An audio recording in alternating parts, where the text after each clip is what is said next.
Who is he? Who is this man that is caught on video that was recovered by the FBI on the stoop, on the porch, on the front steps, on the walkway to Nancy Guthrie's home the night that she went missing, or the early morning hours that she went missing? That's really the question. He's wearing a mask. He's got gloves. He's got a backpack. And it seems like there's a potential that some clues may lead to his identification.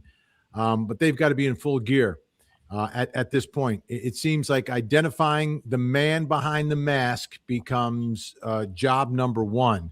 But there are some other things happening that we're going to talk about here, including a riff potentially, like the cliche riff between the locals and the feds, like the FBI and the Pima County Sheriff, apparently not sharing everything, not working 100% in sync with one another, which to me is insanity. But that's potentially what's happening. There is reporting from more than one source on that. So we'll talk about that. I am Vinny Politan, lead anchor for Court TV, along with Albert H. Wunsch III. Hola, Tangenistas, and happy Friday the 13th. Indeed. And also with us is the radio legend, the one, the only, Jonesy. Greetings from Asbury Park, New Jersey. Great to see everyone. This is a Friday, so you know what's going to happen in just a moment. The Friday soundtrack. This is the Tangent Podcast.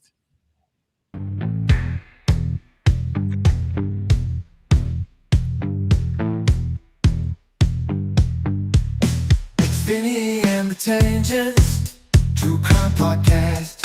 Vinny has the blue eyes, Al cracks the jokes. Jonesy stays behind his shades, entertaining all the folks. It's Vinny and the Tangents, True Crime Podcast. Load up all your comments, hit those super chats. Let's go smash that like button, so we can all have a blast. Vinny, Al, and Jonesy on the job. They're the Sugar Hill Gang of true crime. They're telling stories of days gone by. They take crime and turn into a good old time. It's Vinny and the Tangents, True Crime Podcast. All right, welcome to everyone, wherever you are. And everyone is so, I've never, we've seen big stories. This is one of them. This is one of those monster stories. By the way, Jennifer Bowerson over on Facebook watching, echoing you, Al, that it is in fact Friday the 13th, but maybe it'll be good luck for investigators at this point. If I could just throw this question out to you gentlemen, okay? What is your preference on the horror film genre, Friday the 13th or Halloween? Halloween. I'm a Friday the 13th guy, and I'll tell you why. Okay, Friday because 13th, we like Halloween. That's why you're a Friday you like the 13th Halloween. guy. Well, I mean, Halloween did come out first. That was 1978. Friday the 13th came out in 1980.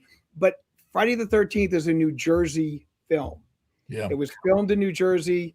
Okay, Betsy Palmer lived in Englewood, New Jersey. She's the woman that played the mother of Jason. And it was filmed at Camp Novi Bosco in Blairstown, New Jersey. Okay. And I had an opportunity. My 6th grade trip was a week at this place. It's a Boy Scout camp, and they still offer, it's still an active Boy Scout camp, but they do have private tours that you can go through that raise money to restore the place for Friday the 13th. And you can go to the exact, all those cabins are still there. They show you where the movies were filmed and everything else. So it's actually very good. So because it's a Jersey film, I have to go with Friday the 13th. Got it. Well, Friday the 13th was too scary. Listen, Nina Asandra is asking or saying, no cooperation between the two law enforcement entities will make this case be cold longer than it should be. And this is what we're hearing. And I was shocked when we heard it. But let me give you the genesis of it. There was a glove found inside the home. A glove found inside the home that the FBI wanted to send down to Quantico for analysis, and the sheriff said no and sent it to a private company down in Florida. Like, why would you do that? Well, I think that the FBI then took a step back and agreed with him that sending it to Florida was the better move, because that company has a vast DNA analysis that they can do, and that both sides are standing up and saying we're not fighting with each other, that we are getting along, and that we have one goal, and that's to bring back Nancy Guthrie. That sounds like it's a response to the reporting on what's really happening, but it could be what's really happening. But if it is, that is an absolute shame. There's also reporting that, like, on the ground, nobody knows who's in charge. You've got all these people, and like, who's in charge? We really don't know who's in charge of the investigation. I would think it's the sheriff, because usually it's the sheriff's in charge, and then you bring in the FBI to help to supplement your investigation. But this Pima County includes Tucson, but Tucson has their own police department. So Pima County handles 5 red rum cases a year. So, like, they may be very good, but I don't think they have everything that they need. There was some criticism that they brought them in a little bit late in all of this, waiting a few days, that they released the crime scene like a day later, 24 hours after, or like 30 hours or so afterward, the crime scene was released. So there's a lot of things that people are talking about, but we've got amazing evidence that they were able to get. You look at this image of the man, FBI got that. They were, digging through forensically all the digital 1s and 2s that are out there, and we're able to get this, even though Nancy wasn't paying to have this stuff recorded. And we've got an image of the guy. From that image, they say he's between 5'9" and 5'10", medium build. So, well, what's interesting is that showing that the guy did not have the smarts, as Foghorn Leghorn would say, by disconnecting the camera, the last image was locked in.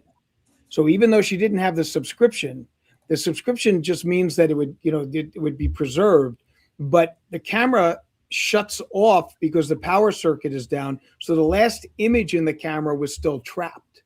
And that's why we get the pictures that we did of the individual who's putting weeds up, trying to hide himself with that.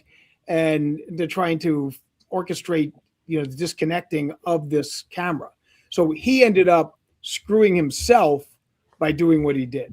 What do you think he's doing right here? I'm looking at this, trying to figure out what's going on right here in this moment where he turns and bends. Like, what's going on right there? I'll watch that again. Take a look. Looks like he's looking for something down, maybe to smash the camera or something to hit it with or something. It looks like he's tugging on his pants a little bit. Well, he's got the gun in a very weird position for anyone that's ever worn a holster. I mean, the last place you kind of put it is right in the center of your belt, so that your gut is like right on top of it. And if you're bending over, it's pushing into 2 fairly sensitive areas. One below the waist and one above the waist. I don't think he's looking for anything, because he's not going to find anything inside. If he's going to try to break the camera, well, that would be outside the the entrance there, wouldn't it? Well, that's why he goes back out there. But I think you look down first. Is there something here I can use to cover that up or do something along those lines? And when he sees nothing, that's when the move is to go back out, and then he comes in with the. Well, when he walks in, he's hunched, but I assume the reason he's doing that is to keep his face down from the camera. He's got a mask on. I mean, right, but you still have parts exposed. And you know how they got his height is they measured it from the arch. Yeah, that surprised me that they measured the area. I would have thought that they could have just figured that out, otherwise without actually doing physical measurements. I would have thought that they would be able, the computers would be able to figure that out. Well, no, I don't know if you could do that. I'm not sure you could do it that way. That's why, it's funny. If you ever go into a 7-Eleven, yes, you take a look at the door. Okay, other than the sign that says "Put it back, thief," they have your height. Yeah. It's always a door. reassurance when you're at a place that has to take the precaution of putting that up for. Yeah. For Every other anything. store has like, have a nice day. Thank you for your patronage. They're the only ones that have a sign that says "Put it back, thief." Okay, Yes. and they have your height as soon as you walk in, and your height as soon as you walk out, for the purposes of identifying you later on. In a police lineup. Yeah. Vinita Sharma has a great question over on Facebook. Got a lot of folks on Facebook today. Welcome to everyone. How did he get inside her house? Like, they haven't made that public. No, that has not been made public. So how did he get inside? And I think that's a big deal, right? That was a big deal in the case in Columbus, Ohio, involving the Monique and dentist. And we still don't know the answer to that necessarily. We don't know the answer to this at this point. So the fact that they found a glove inside, to me, is huge, right? Absolutely. Because if you're wearing a glove, and let's take a closer look at the gloves. Thanks so much, Vinita. Let me make this as big as I can here, because when you look at his gloves, right? Do you think it's one set of gloves, or does he have layers of gloves? It looks awfully like big. That latex over like another glove. I'm not sure. I can tell you this: it looks like his gloves are too big, which is, usually they're very skin tight. There's a lot of, baggage on that, which may lend it to believe that maybe there's more than one glove on there. But yeah, it does, generally when you're wearing gloves like that, they're skin tight, and it's right on you. Yeah. And that's not the situation. In fact, it's like almost baggy. It's also not practical because, when you usually have regular gloves on, some tasks become difficult to do. If you have oversized gloves, that just makes it even harder. Like to use your weapon that he's got on his holster. Right, like using the weapon or like handling the camera or everything's weird. And I'm trying to understand if it's layered or not. Like, is it a puffy glove, or is he wearing a glove over a glove? Right? So if you wear a glove over a glove, then you're not going to have the DNA necessarily on the inside of the outside glove. Correct. And they did find a glove, what is it, a mile and a half from the home? Right. That was discarded on the main thoroughfare out there, North Campbell Road, on the side. Looked like it was a distance where it would be tossed from a window. But see, now this is where now the 41-minute situation becomes even more complex to me, because how he leaves a glove there, or we're assuming that maybe he left the glove there, and you had 41 minutes to patrol the area, to maybe wipe down any DNA that would be possibly there, wipe down any fingerprints that could be there, and then he leaves a glove.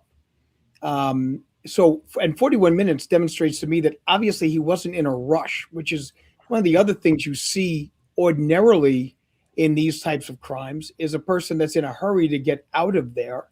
And he's in there for 41 minutes and then leaves a glove.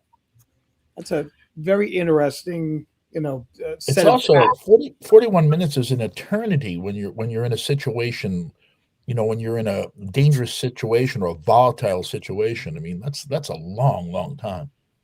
All right. So this sketch is now floating around. I think it's an unofficial sketch based upon these images. What do you think? So where's the sketch from? Kind of looks like a young Jonesy. It does have a Jonesy look to it. It really does. Where were you, sir? I was never able to shave that area like on the sides there. Like he looks that goatee looks. It could be your son, Jonesy. It could be your son. I don't have any. Are you sure? Have you ever been to Tucson? Maybe one night in Tucson? I'm positive. I've kept tabs on anybody I've ever been with. Okay. Well, he's got a list. Yeah, that sounds very comforting. I mean, I know them still, essentially. Okay. Okay, all right. That's So what do we give any credence to this? well, you have to kind of give it some credence because I mean these guys that do this kind of work. Well, this is I don't think this is from police. I think this is an unofficial. So where did they come up with the goatee? Is there some hair sticking out of the mask? Oh, look at the pictures. Look at the pictures. Yeah, the pictures definitely show that there is something. There's like that top left photo. Like the I top see. left. Yeah. Yeah. Yeah. I see I see the soul patch area and the mustache area, unless it's painted on like Groucho Marx. Like some people were thinking it was a woman. I never got that when I watched the video originally. I immediately thought it was male. I don't, that's the first time I'm hearing the woman situation. And Some people are saying that the sketch looks a little bit like the bandmate, but the bandmate's actually a little bit older now. Like some of the pictures of the brother-in-law Tommaso's bandmate, a lot of people have been using a photo that is kind of old to compare it to this, rather than a recent picture of the bandmate who's, a little bit, he's starting to dye some of his hair the same color as me, that I dye my hair. Guys, you dye it gray, right? Yeah. That's nice. Gives me credibility. The eyebrows look too big, they're saying. Now, do you think the eyebrows are manicured, or is the mask covering the top half of the eyebrows? I don't think they're manicured. There's nothing with regards to the way this guy is dressed that demonstrates to me he's getting his eyebrows done. Okay, I'm sorry, but I'm with you. I'm with you on that. He's certainly not stylish, and the Walmart backpack doesn't help the situation. I think it's probably shedding part. Shy. It's probably hiding part of the eyebrows. Now, Jericho 8 saying female eyes. Do you find those eyes dreamy?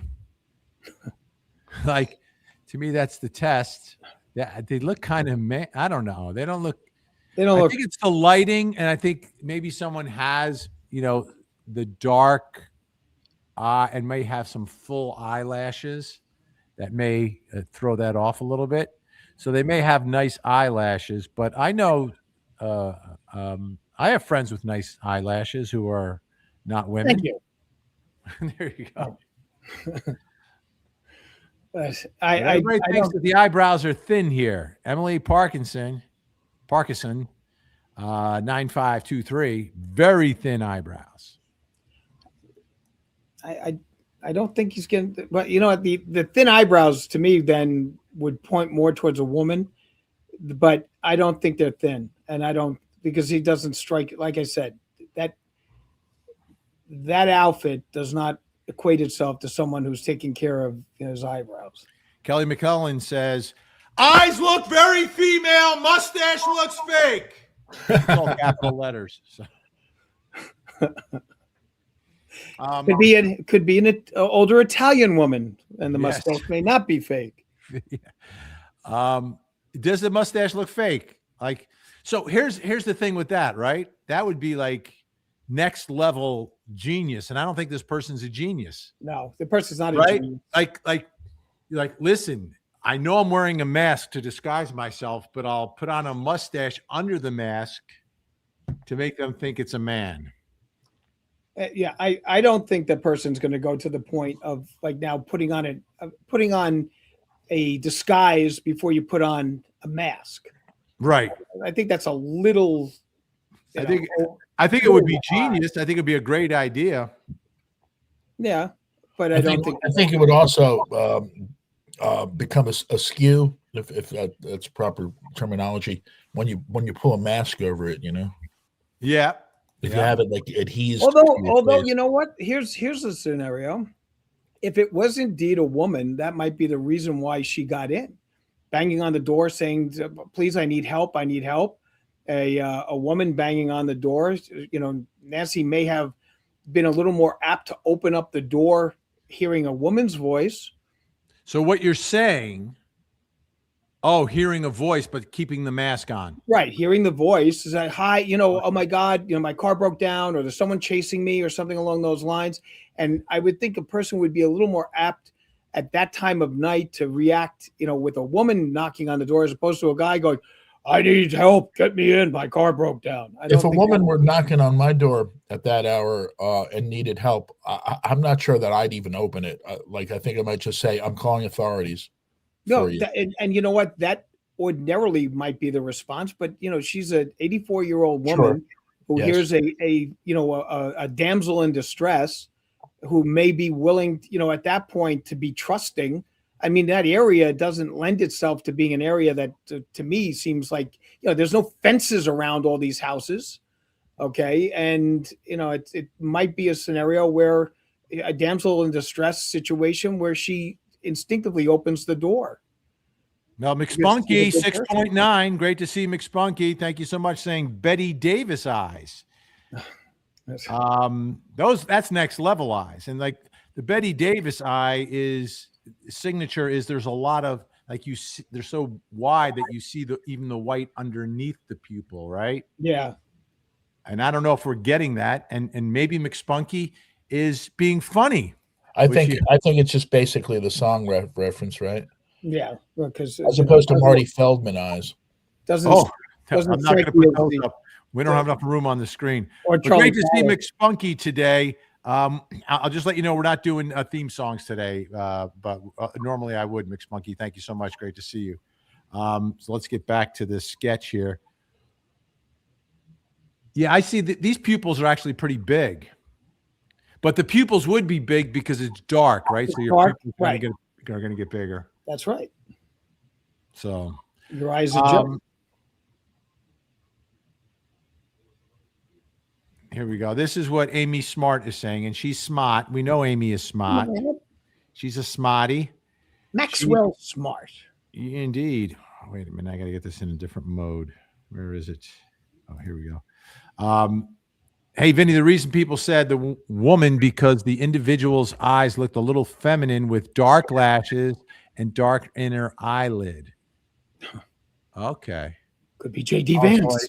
Right. I couldn't help but think of that when you said eyeliner. So it could be who? J.D. Vance. The guy liner. Yeah. Oh, the guy liner underneath. Well, some people are born with that. And I don't know. I think everything gets a little thrown off because it's the night vision camera.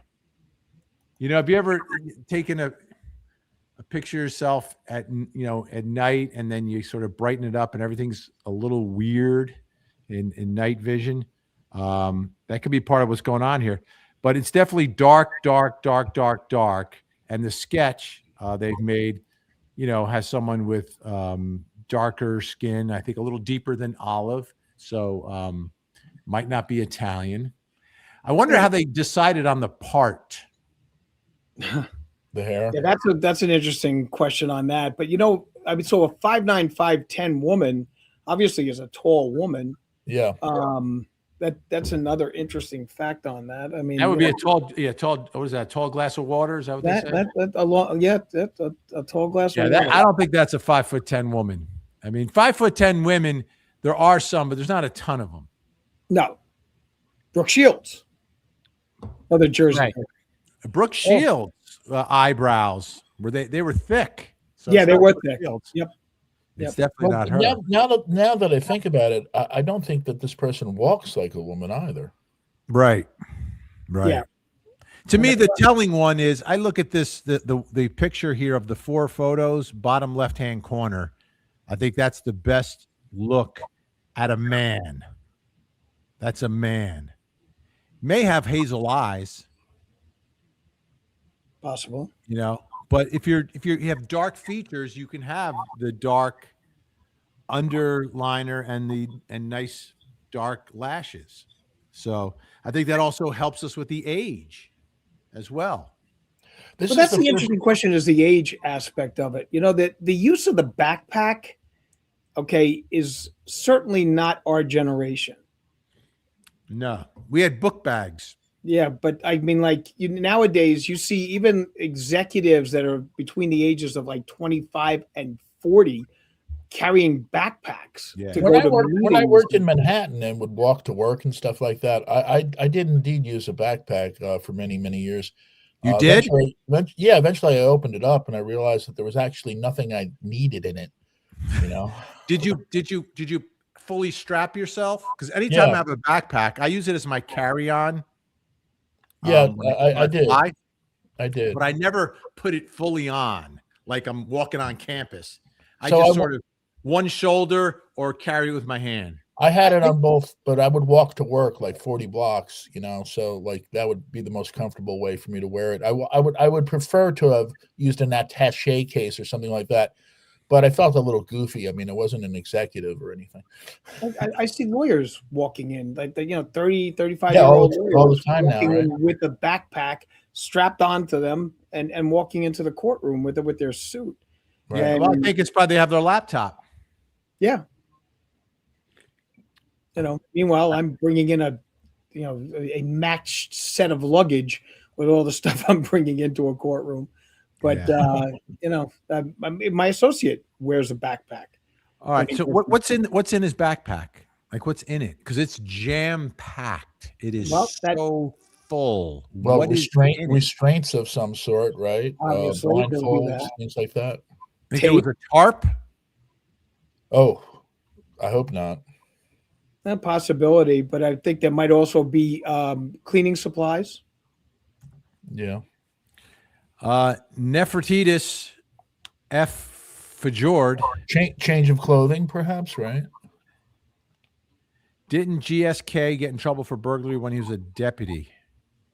I don't know who GSK is. Who is GSK? Yes. I'm not sure. I'll have to get you back on that one. And Lena Wasserman, also watching on Facebook today, transient. No. Transient. Well, that is a way. We have a lot of transients and homeless that live on the beach in Asbury Park, and one of the ways you can spot them is an oversized backpack because all of their possessions are on their back. So I understand what they're saying in that regard. Pussycat TV pajamas. Pajamas in the back. Brute. Thank you to Layla.k. You think he has a car in that backpack? Well, that's the deal interesting with question. the car? You don't Where's see the car? Yeah, where is the car? Yeah. How far from the car did he park? Oh, GSK's Golden State Killer. I got you. Oh. Thank you, Jason Jensen. I thought it was Thank Greg you. Scott Kinnear. Great Scott. Golden State Killer. Thank you, Jason. Yeah, everyone's doing Golden State Killer. Come on, Vin, get with the program. I thought it was someone connected to the case. That's what I was trying to figure it out. But that's interesting, though, that the car situation, which may mean that there was some sort of a device for contact in the bag, and a driver was summoned to be brought to the place. So this one goes in first, and then says when everything gets done. With what? Not with the phone. Well, Walkie-talkies? Walkie-talkie. I can never get my walkie-talkies to work. Yeah, nowadays they do work. Nowadays they're almost like a phone. But I mean, a walkie-talkie could do it. Or, I mean, I can tell you this: a number of times I've had, calls to Ubers where I waited for 41 minutes before they showed up. So he didn't Uber out of there. No, I know that. But what I'm saying if I had a device to call the getaway car, I want it to be handy in case things go awry and I have to get out of there immediately. I wouldn't want to be, like taking my backpack off and unzipping. Like I'd want it in my pocket or something. Yeah, but it's an 84-year-old woman, Jonesy. It's not like you're talking about you're going into the First National Bank. But something went awry. Something went awry. She's bleeding on the way out. Somebody could pass by and spot you, Yeah. So here's what police are asking neighbors for: their video. Now, publicly they've said video from like the beginning of January through the beginning of February, right? But some neighbors have said that they're focusing in on January 11th and the day of the abduction. January 11th at night, like between 9 and midnight. Why are they focusing on those times? They have something that is leading them to really be concerned about those times, but they are also publicly in what they've posted looking for, a wide range of video. And if in fact this January 11th is connected in some way, what way is it connected? How do they know it's connected? Why do they think it's connected? Let me tell you one thing that I'm reading online. Unconfirmed, obviously, like everything else online. But someone posted that they had spoken, and it may be true. I have no idea. That they had law enforcement sources, but this just didn't come out like on one of the networks or even TMZ. That one of the working theories is that the family was trying to scare her because they didn't want her living alone anymore in that house. Wow. And that there was a prior attempt that didn't work. I don't know. That is some demented thinking, if that's true. I mean, to do that, to want to scare an 84-year-old mother so she'll sell the house, to me is sociopathic. That's dark. That is dark. I can't imagine. And what they're saying is that, went to scare and then things went awry inside. And there was something that happened. The other thing that I'd like to see is the data from the pacemaker up until the point that the pacemaker disconnects, which is around 2:28 a.m. Is she alive? Is there any sort of a cardiac event before 2:28? Could that tell the story? But investigators already have that information, I would think. Right. That would absolutely. And they would know if she was alive when she was taken or not alive when she was taken, or if there was some sort of cardiac event or activity that was discernible from the information that was being sent from the pacemaker to the app. Well, if that masked man walked into my room in the middle of the night, I'd have a cardiac event. Right. It's scary. It's real scary. Plus, got the gun also, the nug. Yeah. By the way, folks, we're live streaming on Facebook, YouTube, Twitch, and on X. And we got over 3,000 watching live now. Great to see everyone on this Friday as the search continues. I asked this question on my show last night. I think it's an interesting question. Is this man in this video, is he watching all of this coverage? Yes. Yeah, of course. You always see that they're watching, they're keeping an eye on things. The same reason why, some advanced criminals keep a police radio so they can hear what's going on. Now, I would be concerned. I would, if I were this guy, and I'm not ever going to be this guy, but I would be watching all the coverage. But I would also be concerned that people are watching me watch it. I mean, the thing is, everybody's watching it, right? Everybody's watching it. But you might look for a person from a certain area who seems particularly obsessed or whatever, and then just check into them a little bit. So I would be concerned about that, and also it being used as evidence against me afterwards. But, I'm sure they're watching. I don't know. My biggest fear in this entire thing is that Nancy is no longer with us. It's not looking good. The no proof of life that's going on throughout this entire thing is a very telling sign. And anyone who studied, prior abductions and things along those lines proof of life is the bargaining chip. It's the bargaining chip. It's the thing that gets the ransoms paid. It's the thing that gets. If you believe the ransom is connected. I don't believe that ransom is connected. Right. I mean, from the beginning, I have said a couple of things in this. When we first started on this story, I mentioned that I didn't think it was a kidnapping. Okay, I mentioned that I didn't think that those ransom notes were legitimate. I said that I was the one that first said that Bitcoin was extremely traceable. It was a very foolish thing to do. We were really on the cutting edge on most of these issues that now they're all jumping on and talking. I've seen that there was an FBI guy going, well, we don't think this was a kidnapping. I said that from the beginning. Okay, there's just something in this that doesn't ring true.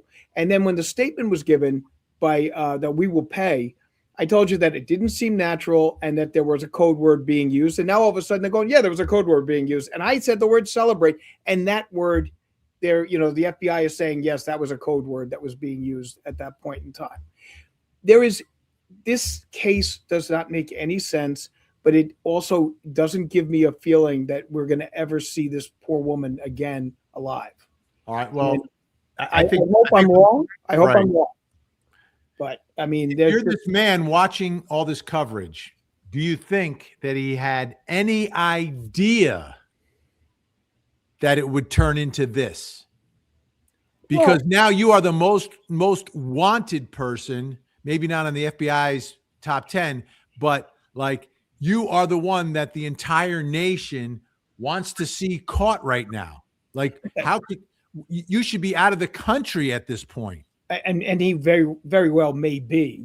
Okay. But what, the thing on this is he abducted the mother of a woman who is on one of the most powerful networks in the country. Okay. A woman that has maybe is not the extent of fame as like say Schwarzenegger or something like that, but a woman who is known and has access to all of media. And how did you pick Schwarzenegger out of the air when you were coming up with someone that's like more famous than Savannah Guthrie? How does Schwarzenegger land? Is more famous than Savannah Guthrie. I think that Stallone is more famous than Savannah Guthrie, but I think that Savannah Guthrie has something that is. She has access to every type of media, okay, because of her profession and because of her friends. She has a ton of friends and with good reason, because she's a very, very dear, nice person. But what I'm saying is that you take a person, if he took my mother, okay, I wouldn't have that kind of access. I might get on every now and then, but I'm not going to have NBC talking about this every day. Yeah. Okay, I'm not going to have the exclusive. All of these other networks jumping on because they all know Savannah. And right. I get it why it's happening, Al, but I don't think this person is that bright. Well, I don't think they understood what they were stepping into. Why would anyone step into a hornet's nest like this and be a marked man for the rest of your life?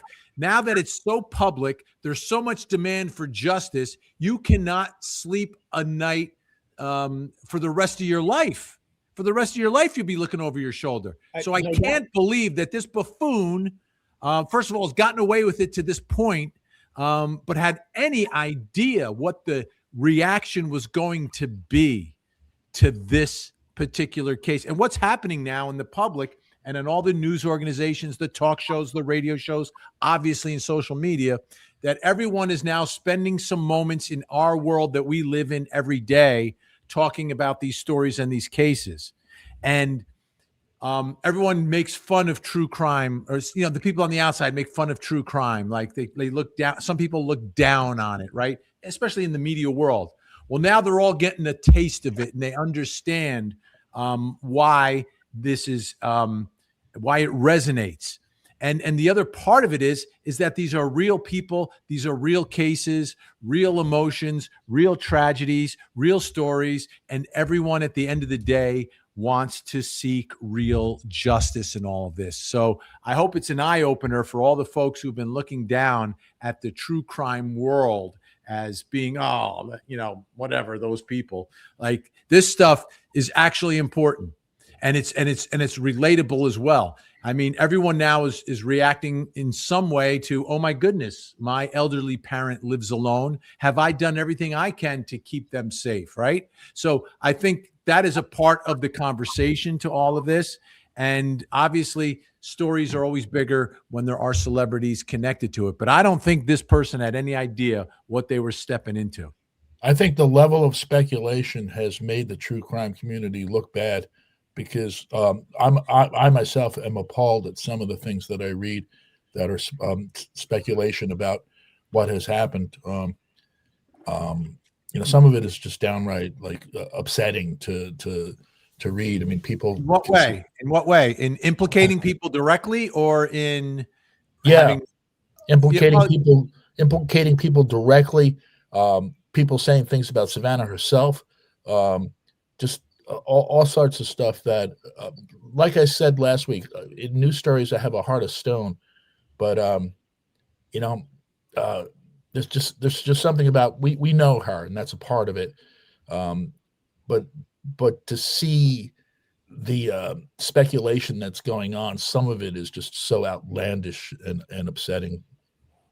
And I think that's on the outer edges. In any world, any community, you've got it's a small outer edge. Absolutely. Small, loud group. So here's no name for you, W3I, watching on YouTube. That sheriff botched this investigation at first. Sure.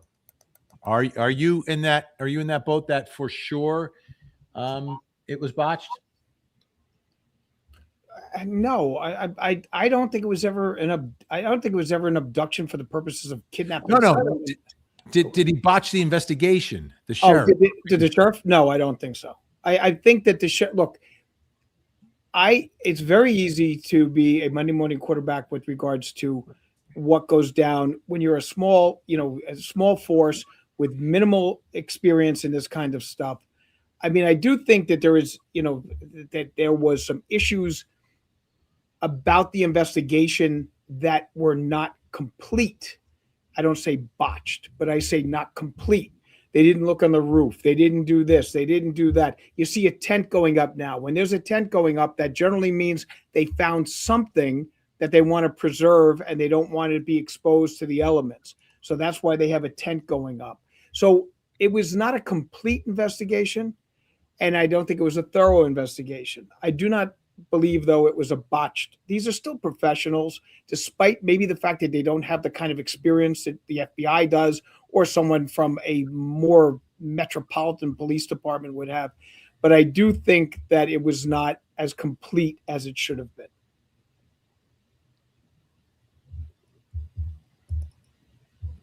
I actually, when I saw press conferences held by him, I actually thought he was doing fine. He was very upbeat, that's for sure. What's going on with this guy's mouth? Is that just a light reflection? I think it is a light reflection. I mean, I've weird. Going through it. It is really weird. Does he have really white teeth? Like, what would make it that white? Like the eyes, right? So the pupils of the eyes are reflecting some form of light in all of this, but then like his mouth, it's weird. It's really weird. Yeah, I think it's reflection. Well, it's also what you said about night cameras. Some people think he's got a flashlight in his mouth. Beautiful, messy ball. Great to see you. Beautiful, messy ball. Could be a flashlight, a little mini flashlight. It's strange. So let me play something. I'll play a little Harvey Levin from yesterday from TMZ. TMZ has obtained a second email from the man who claims to know the identity of Nancy Guthrie's kidnapper. We told you yesterday that this man sent us an email saying that he will reveal the name if he gets 1 Bitcoin. We checked the account all day. He did not receive anything. The account is bare. So this morning, just after 8 a.m. Pacific time, he sent us this other email complaining that he is not being taken seriously.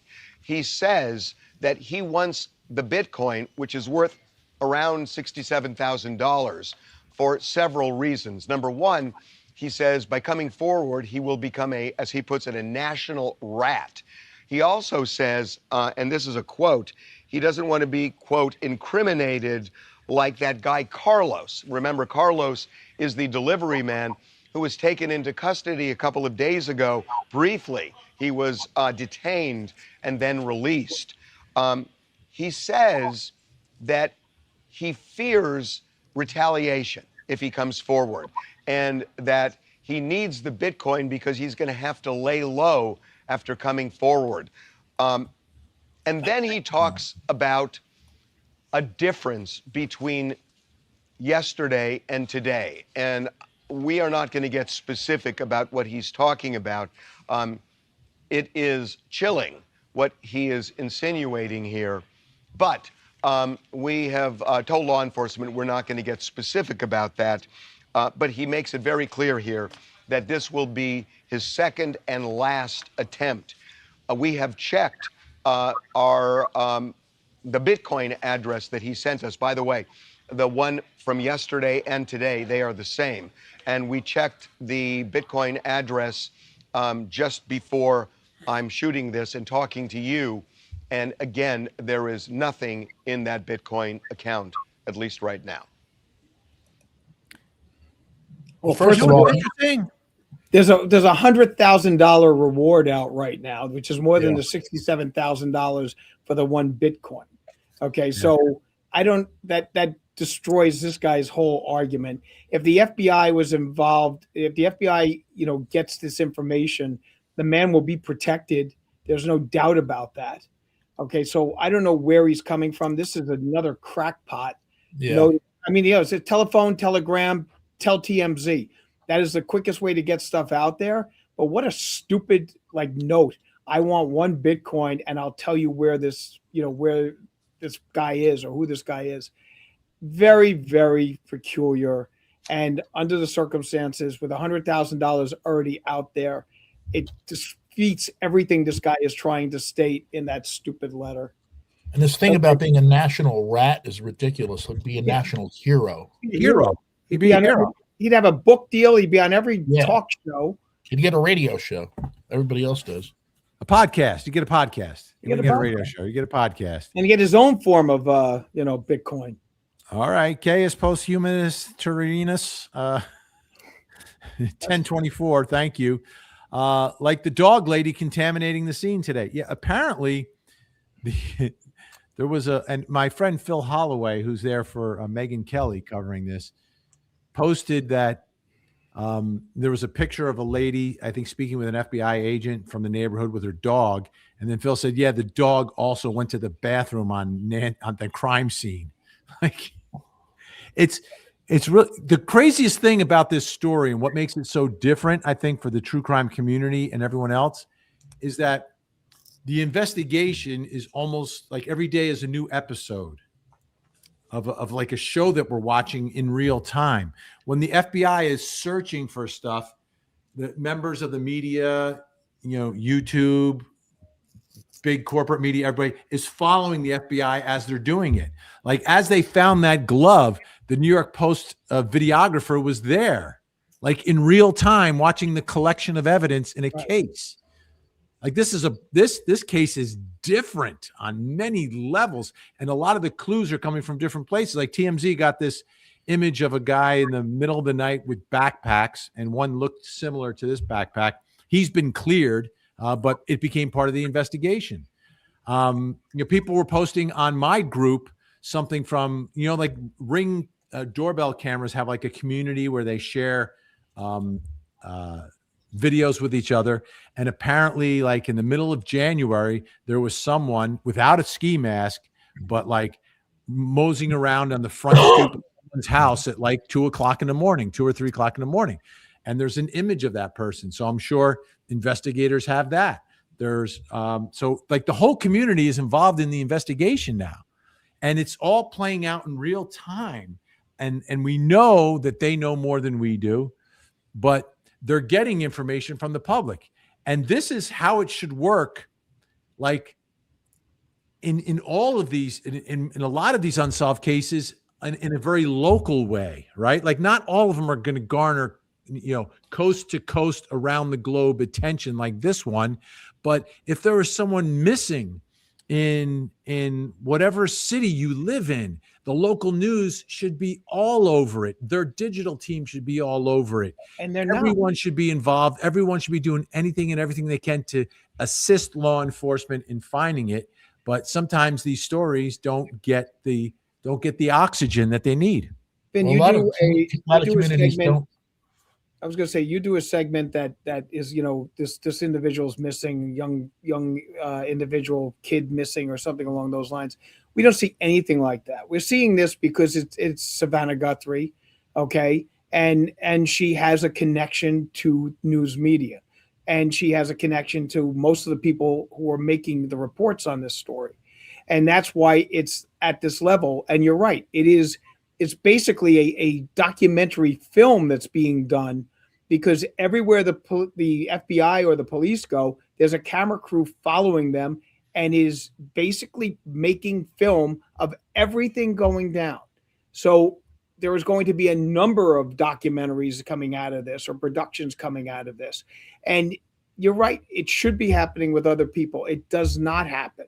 Okay, this is unique. Okay, this is rare. And it's tragic that it's not the norm, okay? It is the exception.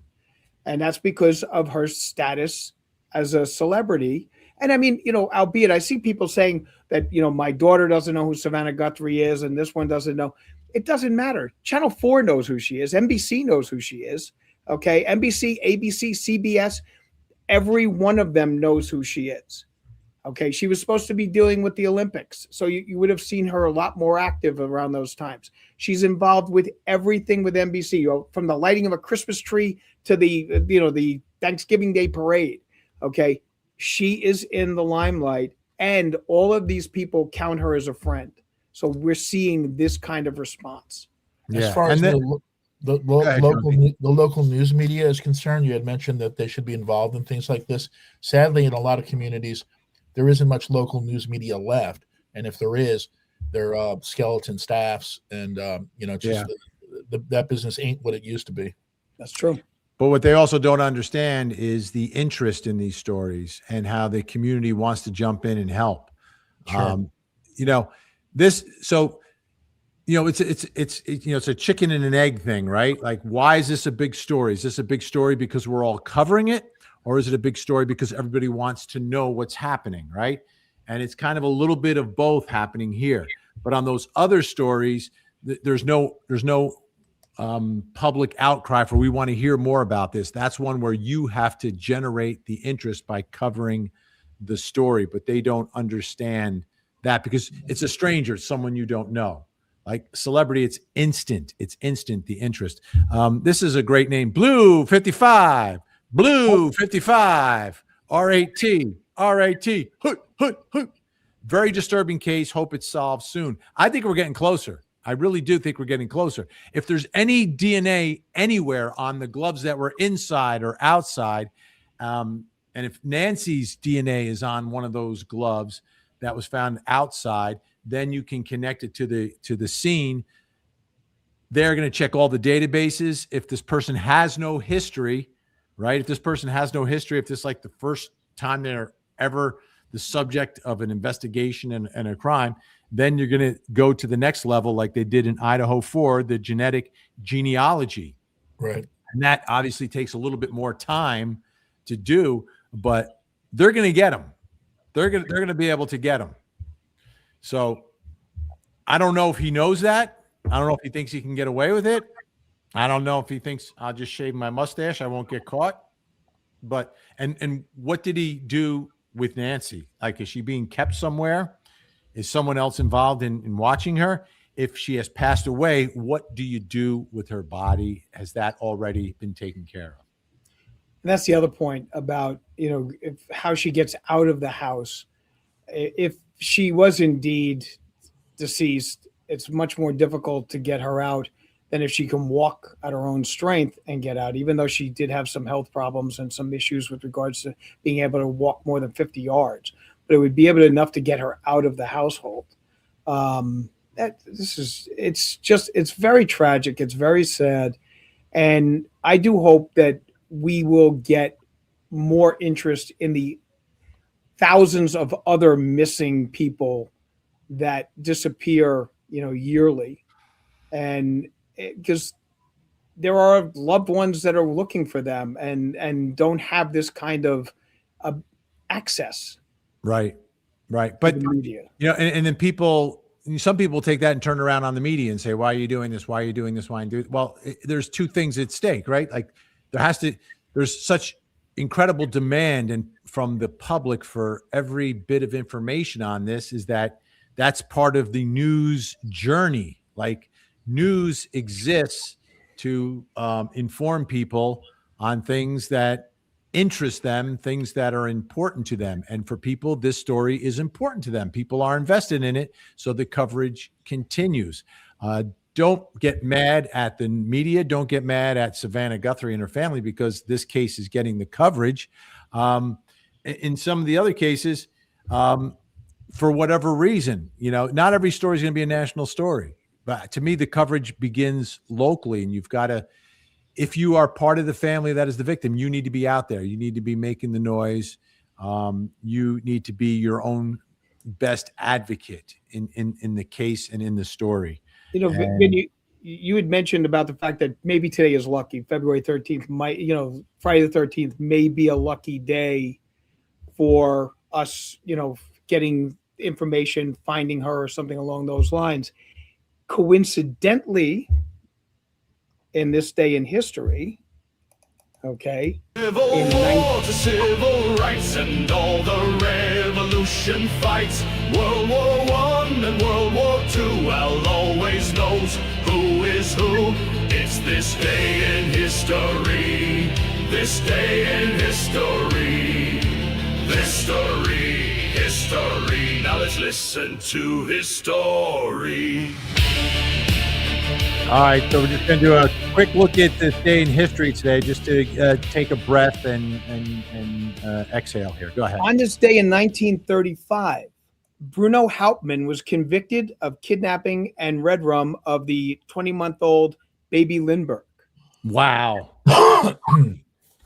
On this day in 1935, and then of course we know he received the D-pen on that. And there have been people talking about the fact that there's some similarities with regards to this case and the kidnapping of baby Lindbergh. Okay, on this day in 1542, King Henry VIII's fifth wife lost her head as a result of charges of adultery. In 1777, the Marquis de Sade was arrested without a charge in France. He's the father of sadism. And on this day in 2017, in a little town called Delphi, Liberty German and Abigail Williams disappeared. Wow. Okay. And so that was on, and we've covered that story numerous times. Richard Allen was eventually convicted and is in prison with regards to saying, but it was on this day in 2017 that these two girls disappeared on that bridge in Delphi, Indiana. It's unbelievable. So, next year is going to be 10 years. So Reverk 1404, thank you. Dominic Evans is a dead ringer for the guy in the mask. Same eye set, facial hair. He is a bandmate of Tommaso's, not Tomatoes. That's probably spell check, but Tommaso's. Reverk, again, no suspect has been named. I've got to believe that investigators are looking at anyone close to the family, close to this, etc. But that would likely directly implicate the family. And the only thing I'll say there is that they have not been excluded from what we've seen because investigators have spent time in the sister's neighborhood, and they've also spent time in the sister's home. So, and I say sister, Savannah's sister, the other daughter of Nancy. So I'm sure that's one of the avenues they're looking at. And if it turns out to be, we shall see.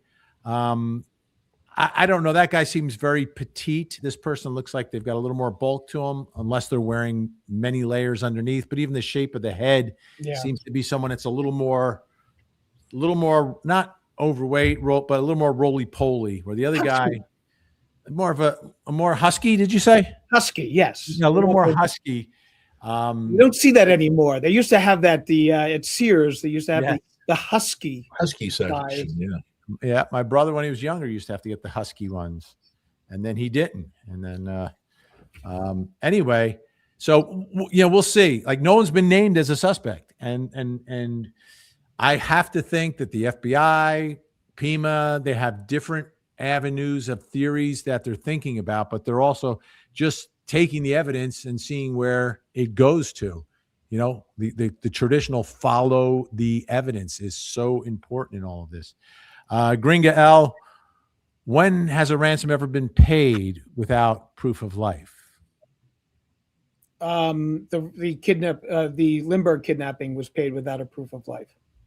That was hope of life. Right? Yeah, that was 1935. $50,000 was paid without proof of life. Yep. So you can, that's a personal choice you have to make. I mentioned last time about J. Paul Getty's grandson, and it was $18 million was what they demanded. They did eventually pay, but he had bargained them down to like $2.7 million, and then paid that and paid it on behalf of his son, his son had been abducted, and that was after they sent him his ear in a package. And then he required his son to pay him back $2.2 million that he lent. Unbelievable. $500,000 that his son had, but the rest, J. Paul Getty required his son to pay back. But he did it without interest, which was nice. Ashley Bouchard, one of the members of our great mod squad. People call Vinny Bonnie with autocorrect. Autocorrect all the time turns me into Bonnie.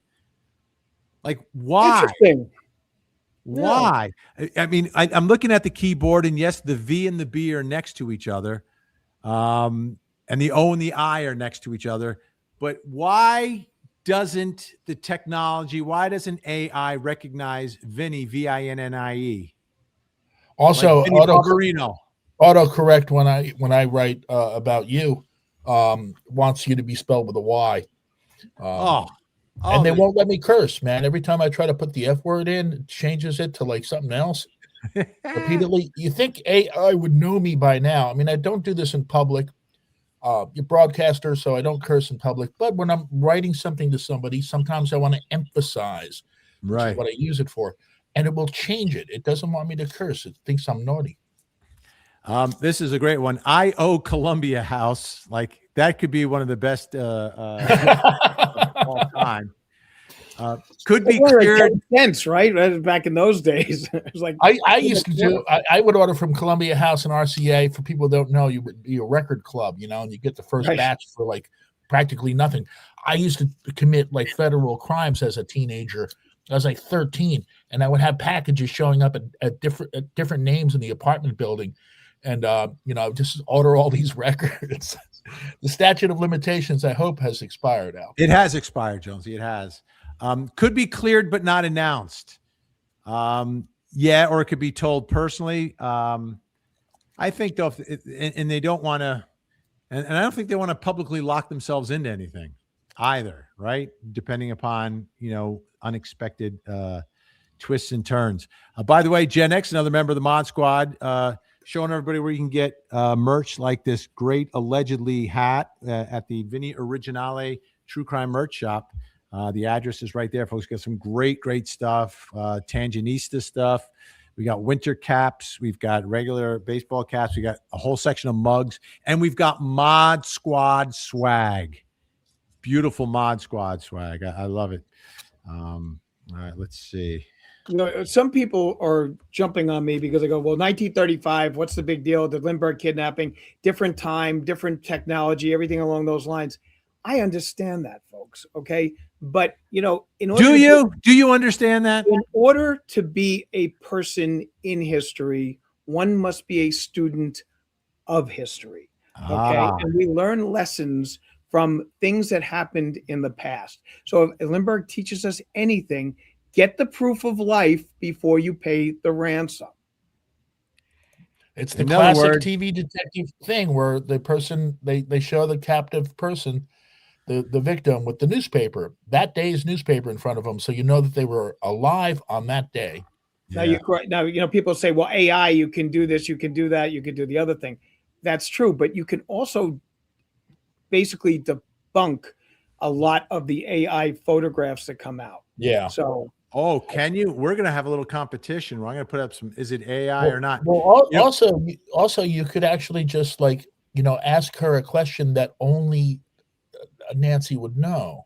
Yes, that's Right. I think Nancy the best proof of life would be Nancy providing something that only the Savannah, Annie, or Cameron would know, the children would know. Here's Daryl 7777. Do you think that his gloves are actually smaller than they appear because they're close to the doorbell cam and the lens is causing distortion? That's a good point. This is definitely distorted here. Here it looks like a boxing. It looks yeah, like it a looks like a box. boxing glove. Right. But if you look at the far one, but it does appear puffy. Does it Yeah. appear puffy to you even when it's not being distorted? I'll Yes. run this. Let me run this through. But the distortion is true. It makes it look like a boxing glove at one point, and it's obviously not a boxing. Like that Especially person would be easy to spot. Especially where his hands are. Like even if we just go back to the beginning here, I'm going to go back to the beginning. Like right here, even there, they look like they're like I think it's possible that there could be a layer underneath, or they could be insulated type of gloves. By the way, the backpack they've identified is available at Walmart. Right. It's a Walmart backpack. It's an exclusive brand for Walmart. Right. So they're running that down, all the sales of this backpack Right. locally. They're going to go, there's like 17, I think there's 17 Walmarts in the area. And they'll probably go back 6 months and start looking and seeing who's been buying it. And then those people, you get names go to Right. height, and you can take a look at that, and then you go from there. You now narrow it down. What I'm wondering is, does he pay with cash? But they said even if he pays with cash, there is video. There's a chance with video that they would be able to get him. Was he wearing a fake mustache when he purchased the backpack? Yes. There's a Snidely Whiplash mustache. Welsh Girl 25 FJ 1DZ. Thank you. How did he get in? Was there forced entry? There's been mixed reporting on all that. Lots of mixed reporting on that. And we're not sure. I don't know. April Diaz 1313 on the 13th. Thank you so much, April Diaz. Happy Friday the 13th. Happy Valentine's Day and weekend to you all. April, we're just not doing the theme songs during this particular broadcast, but thank April Diaz. Wish her the best. Wish her happy. Why don't we on three? We'll give her a nice blow kiss here. You guys ready? Okay. Yep. 1, 2, 3. Happy Valentine's Day, April It's Diaz. like on the dating game. Yes, exactly. So this is, and thank you again, April. Mariska, maybe Cartel doing this to fit into his gang. I don't think he's that sophisticated. Originally I was thinking maybe this was, potentially someone sort of on the, on the fringe of that. But this person, I just think they are like, but as much as I'm criticizing this person as being not so sophisticated, he hasn't been caught. No, he hasn't been caught. That's for sure. Right? So I am surprised, but these cases are difficult. If she were abducted and if she were still with us, could one person even handle that? I mean, it's been weeks, so you got to go like shopping. You got to get her food. You got to take care of her if you're going to truly return her.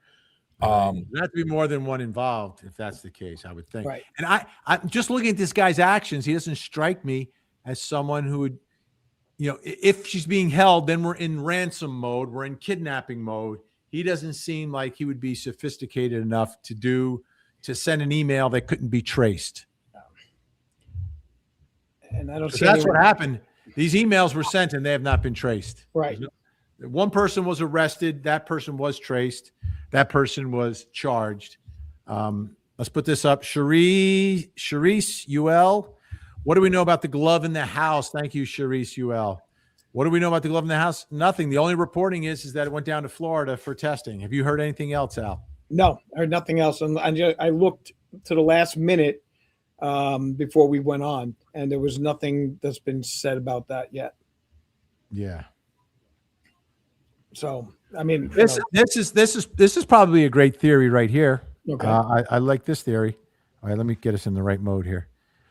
This guy's not the mastermind. He's just a patsy, right? So he has one role in the whole thing, and he's paid for this one role. And is that possible? He's the one. You're going there. We're going to give you, $500, $1,000, $2,500, whatever. You're going to go in there. You're going to grab this woman. You're going to get her out of the house. You're going to bring her to this location, and then your work is done. The dangerous thing is that a chain is only as strong as its weakest link, and when you have a patsy involved, that's the weakest link.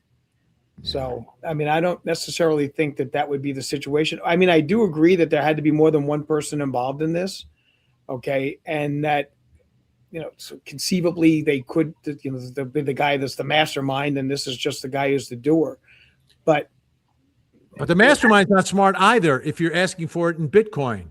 Right, that's the problem. That's why I am thoroughly. So maybe it's Dumb and Dumber. That the thoroughly of the opinion that this was not a legitimate letter. Right. If this is a kidnapping for ransom, and that was the whole plan going in, and that was the motive, and that is what this is what we're looking at. They've done nothing right almost. No, and except get away with it to this point. They haven't gotten the money, but they've gotten away with the breaking and entering and the abduction. No one puts a ransom note 2 days, 41 minutes. You're in there. You could write the damn note, for God's sake. Okay, you could write a chapter of the ransom note in 41 minutes, sitting there, and nothing was done. Nothing was left. It doesn't come till 2 days later, and it goes to what? A network and TMZ. Okay, right there, it just sends up my. This doesn't make sense, and this can't be real flag. Yeah. Mary Dean 370, how come they want footage from the 11th and the 31st? There's some connection that they're seeing. Maybe it's a vehicle in the neighborhood, and they want to see if they can capture someone walking back and forth to the vehicle, or catch a license plate or something. I think it's a suspicious vehicle. It was. We don't know. That my understanding was that there was a van, a white van or something along those lines, that was seen in the area, that someone mentioned that, and it would be in that time frame. So that's why they're looking at that point, which makes perfect sense. Nicole, this is Nicole LeRae. Oh, is that Nicole LeRae 3352? Vinny, I've watched crime unfold with you for 20 plus years. Nicole LeRae began watching when she was like 10 years old. Right? Like me. Okay. How I wish we had super chats during Scott Peterson, Michael Peterson trials. So what do you three think about the Nest camera audio? Oh, do we want to play the audio of that? Let me see if I've got it.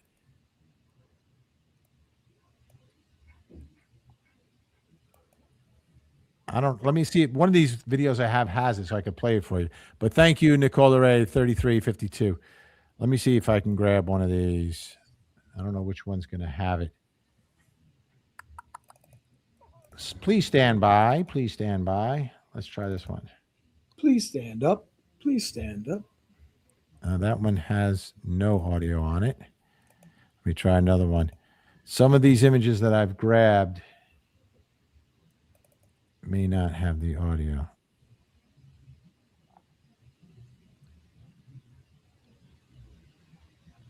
Well, yeah, it's not.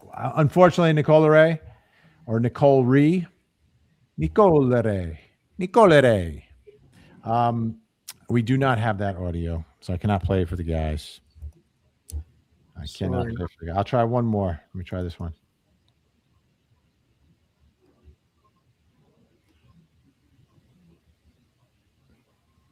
Yeah, we're not getting the audio. Well, what was your opinion of it? I mean, you heard it. I heard it. What's your opinion on? I'm not taking much from it. It's the same thing with me. I didn't think there was really anything there. But we'll take another listen. We'll take another listen. All right. I got to make sure we get to everybody here. All right, Nicola Ray, throwing it out there on 47. All right. Very good. I wish I was 47. All right, Al, you want to answer this one? Why would the sheriff send to Florida perhaps financial benefit for him, allegedly? I don't think it's that. I think that they have a relationship with that and that they've gotten results, and the FBI has already said that's okay, fine. I think if that was the situation, that it was going to be a kickback, that the FBI would have handled things a little bit differently. Okay. And there's great private companies doing this work. There's tremendous companies. In fact, to be honest with you, it's like the private companies that have kind of broken the lid on a number of different situations. The only thing, down the road, if you look down the road, time for if there's an arrest and there's a prosecution in a case, I think it makes things a little bit more complicated when it goes out for that sort of thing. But hopefully they follow all the proper protocols, chain of custody, and everything else, because you may very well need that evidence at the end of the day. Correct. So that's the one thing about the FBI and Quantico and everything. They're going to have the protocols in place so you can use that evidence at trial. But these companies do this regularly, so right. I think they'll be fine. And if they've been used before with law enforcement, they know the protocols, okay? They know it's got to be logged in, logged out, this, that, the other thing. So, I mean, all of that is protected under the circumstances. A lot of municipalities can't afford to have their own type of lab. And Quantico, I mean, obviously is phenomenal. But, Quantico also has a lot more going on than just this case. They do, but there's a lot of pressure to work on this one, so it can be no doubt, but prioritized. Nonetheless, it can be prioritized. So we got to wrap things up here, and in just a couple of moments, I have some afternoon meetings, and that's going on here. So thank you, everyone who's been watching. Thank you for all the super chats, and thank you, of course, to our great mod squad, Gen X, Frankie Figs, Jennifer Soubey, and Ashley Bouchard.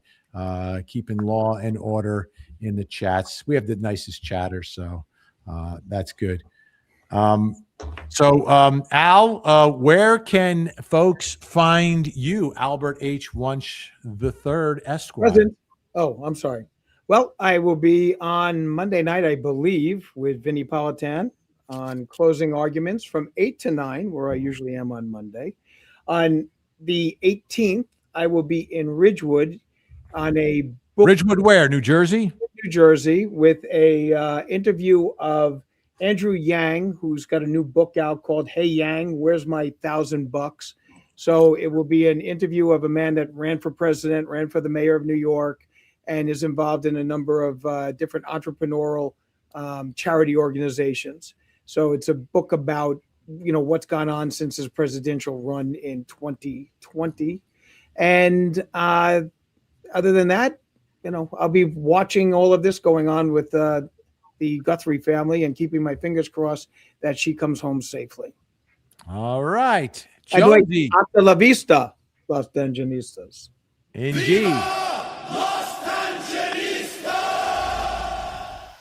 Jonesy, where can folks find the radio legend? Well, I can be found up and down the AM and FM dial, streamed and archived, the whole shebang. The best way to find the schedule is go to glennjones.net. Glenn with one N, as mommy intended it to be.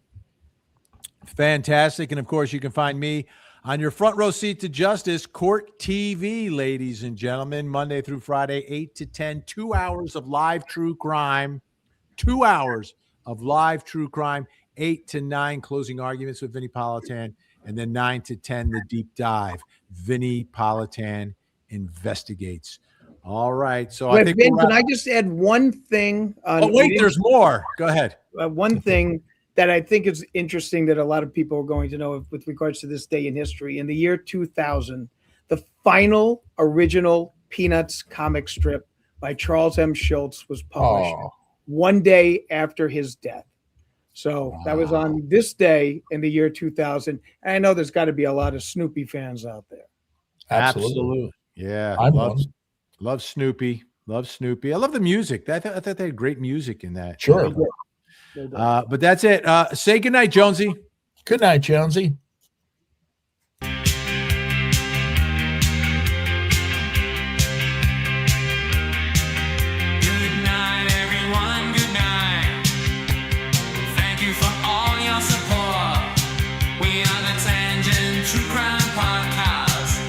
See all of you in court.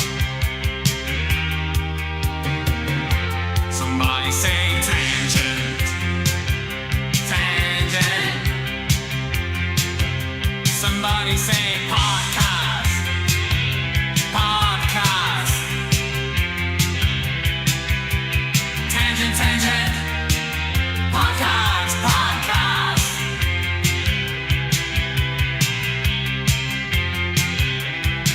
This is the Tangent Podcast. Good night, everyone. Good night. Thank you for all your support.